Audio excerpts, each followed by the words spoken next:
Ngayon po mga kabentusa, dito naman tayo ngayon at magmamassage po ako sa client ko. Kaya ngayon mga kabentusa, di kasamahan niyo ako.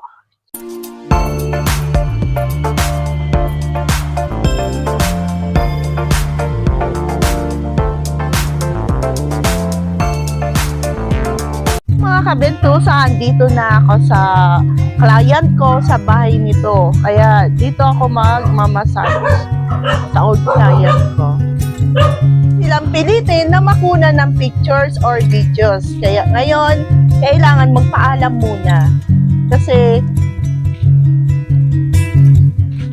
bawal natin pilitin na makuna ng picture or videos. Wala tayo permission for vlogging. Kaya ngayon mga kabentusa, dito na ako. Kaya ngayon mga kabentusa, magpapaalam muna bago ko sila kuna ng videos para makapag-vlog ako. Ngayon po mga kabentusa ay pauwi na ako ng bahay at tapos naman yung massage ko sa client ko. Kaya ngayon mga kabentusa, home sweet home mga kabentusa.